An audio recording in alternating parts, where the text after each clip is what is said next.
Hello. Pluto. I'm finally getting around to making this lovely video on Pluto. Pluto, the god of the underworld.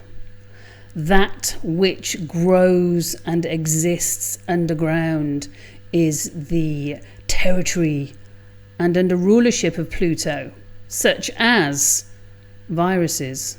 I don't know if they live underground, they live above ground too. Anyway, viruses, certain minerals.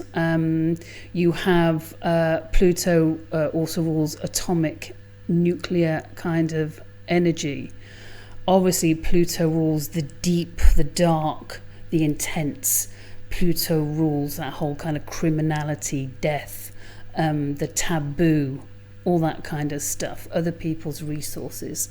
And Pluto is also a great planet that embraces and is involved with deep spiritual and mystical experiences. Okay, Pluto is also associated with power, with secrets, privacy. You know, people who've got heavy privacy, heavy Pluto in their chart are very private people. They want to know normally everybody else's stuff, but they don't like you knowing any of their stuff. They like to see other people's souls exposed while keeping their own stuff very, very locked up and secret. So, yes, Pluto has so much intrigue about it. And of course, Pluto is the great transformer. Pluto transforms anything it touches. Okay, so whatever area in your chart Pluto is going through, you'll find that area of your life is going to be very transformed. Okay, and let's be honest, because I think it's useful, I call Pluto the cosmic hammer, because, you know, it tends to deconstruct things, shatter and deconstruct in order for you to build a new structure that is more efficient and greater than the last. So even though the deconstruction can seem a little bit discombobulating, to say the least, the reconstruction can be fun, and it's your choice and it's your path, and it's open to you.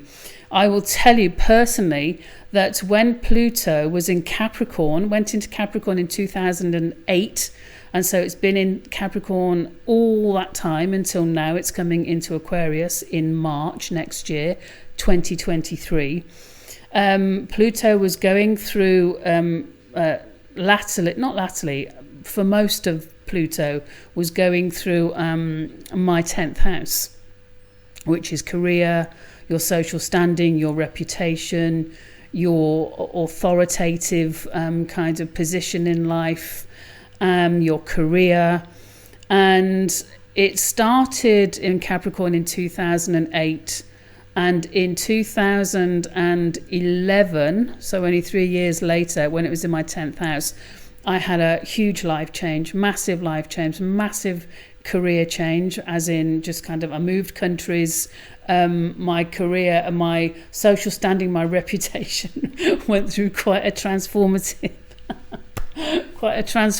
moment, and then it kind of just dealt. I got that deconstruction of who I was, what my life was, what my career was, who people thought I was. I moved countries and I kind of reconstructed my life all over again. I'm smiling, but I tell you what, at the time, it's quite a big deal, and the whole world is going to be going through a whole new deal because of Pluto moving signs into Aquarius. Why am I laughing?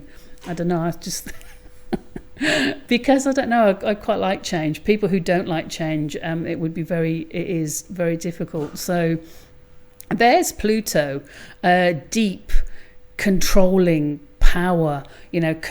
Pluto is about power and the privacy and manipulation. Okay, Pluto is a manipulator. And you think what happened when Pluto was in Capricorn, it really did show Capricorn, Saturn, the disciplinarian, the strict teacher, the control freak, and Pluto together. And you can see why a lot of things happened in the world, especially the last 2 years. People just loving controlling the whole world, and not, as we find out now, for their own good. It's really quite a shocker. But now, so think of Pluto like that, the god of the underworld.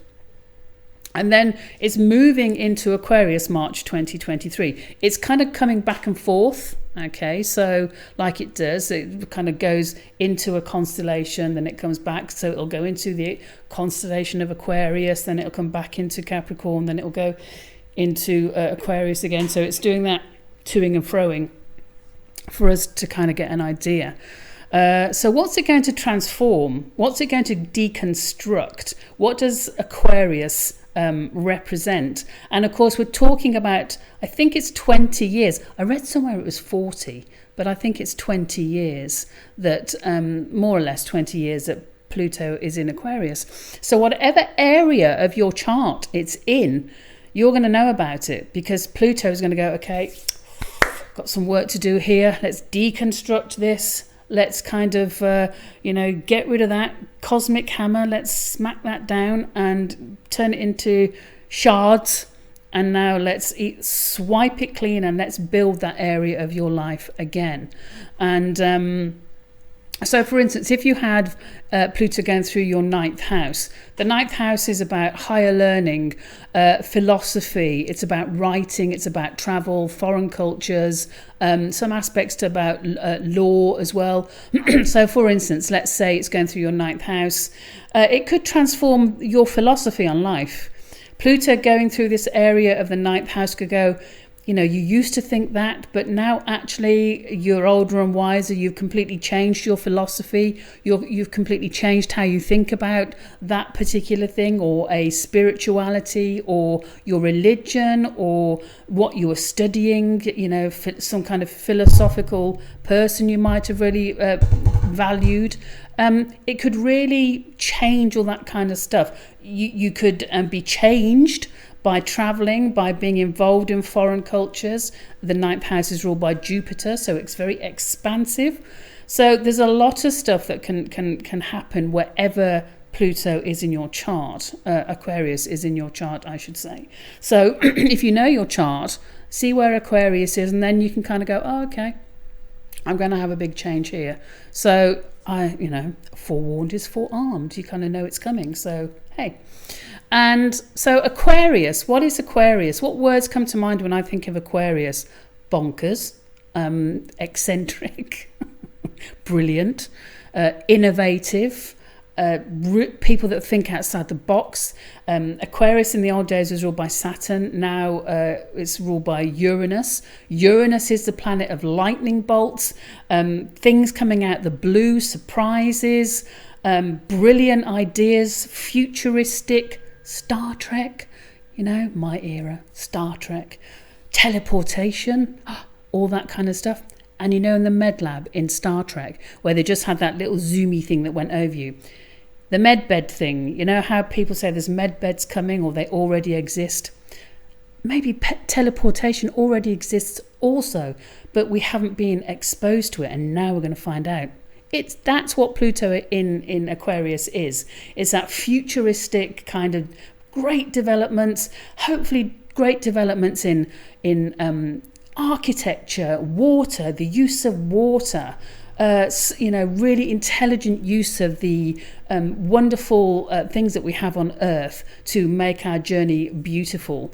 I would love to see a fantastic innovation to keep nature, obviously like most people, beautiful and flourishing. That's my positive kind of image, the medical stuff, and medical stuff goes along with health, doesn't it, really, in my opinion. I always find it funny how I've just heard the FDA are looking to ban lots of vitamins, and it's like, okay, you've had your time, Capricorn, you control freaks, get lost, go away, go and do your own stuff, let us eat and fill ourselves with what we want. So Aquarius, one of the great things about Aquarius energy, it's rebellious, it's a rebel. It will not do. That great song, one of my favourites, F you, I won't do what you tell me, Rage Against the Machine. Aquarius is rebellion. It's like, and it's humanitarian. So Pluto and Aquarius together, the potential is massive, to really bring the futuristic stuff that we've all seen on many different types of film come into a reality. Now that's good when I think of water and the way that the intelligent way of using all kinds of, like I say, resources on Earth, maximising peace on Earth for all beings.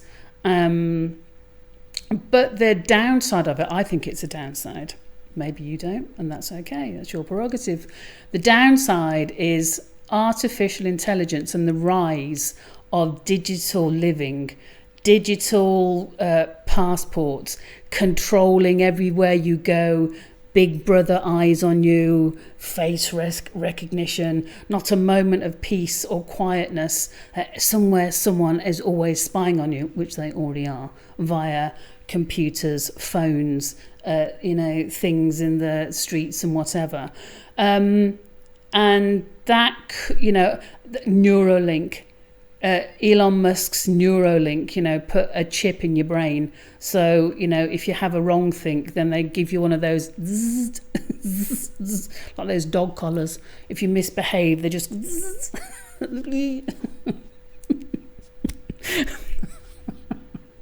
Anyway, that kind of thing, that for me, that's the downside.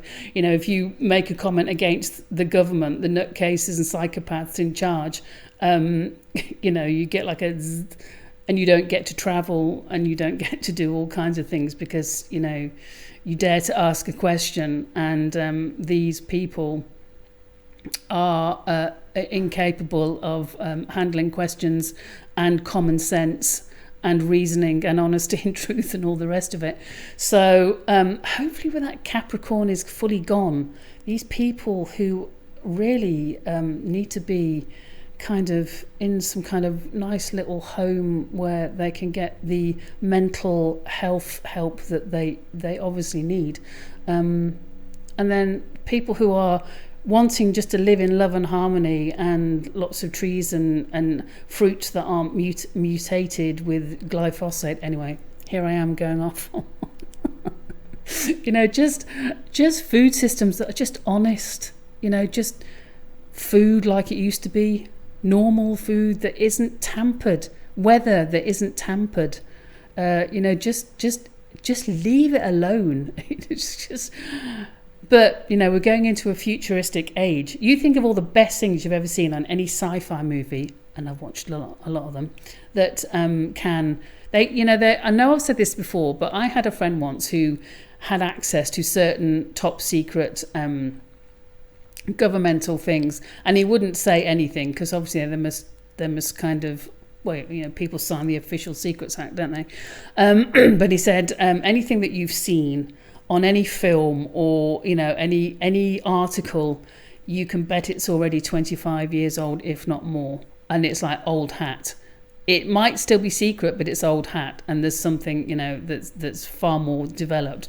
And it always, when I see films with those med beds and those machines that do all this kind of operation and it's all over and you're all stitched up and out, I'm thinking of Prometheus, when that woman has that, or maybe you don't, she gets kind of impregnated with something you wouldn't want to be impregnated with, but she realises and then she shuts herself in one of these med beds and basically gets it taken out. Just programs the machine and off it goes. What if the machine goes bonkers? You see, AI, artificial intelligence, when you think of it, artificial intelligence. When you take those words, it's like artificial intelligence. What's artificial intelligence? When we think of something artificial, it's like not real. An artificial leg is like not a real leg. So it's artificial intelligence, not real intelligence. When you think it's only programmed by humans, you think, yes, I can imagine that.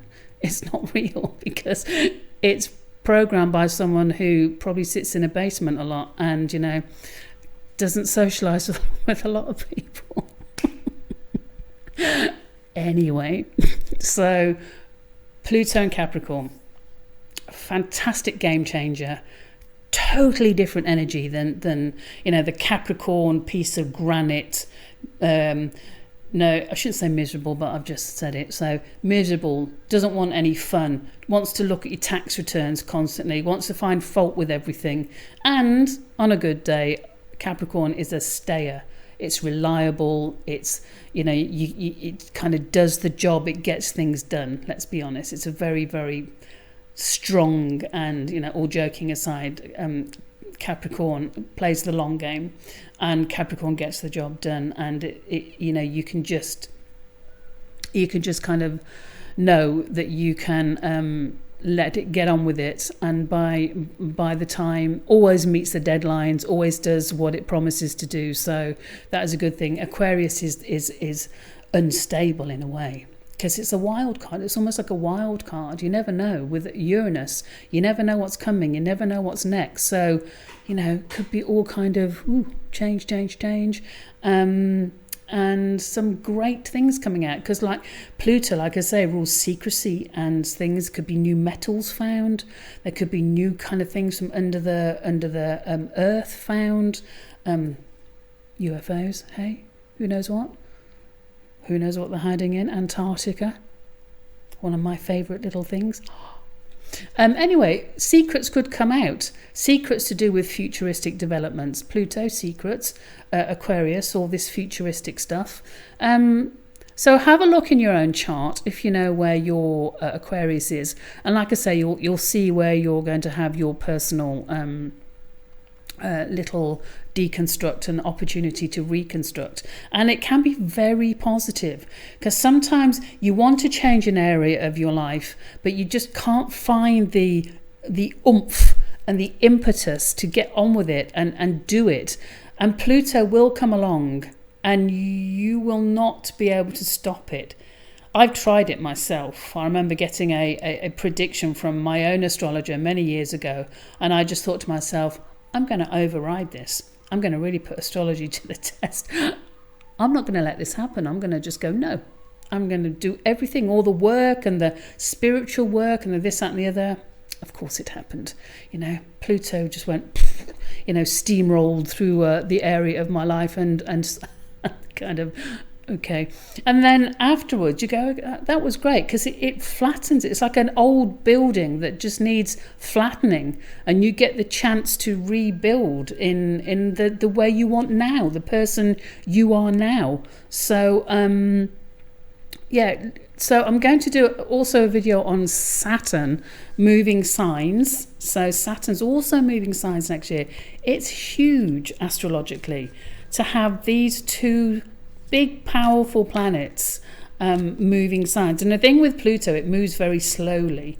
Okay, so you've got certain planets move very quickly. You can barely kind of see them go past, or you just get to have a look and then they've gone, and you get a little kind of feel of it and then it's gone.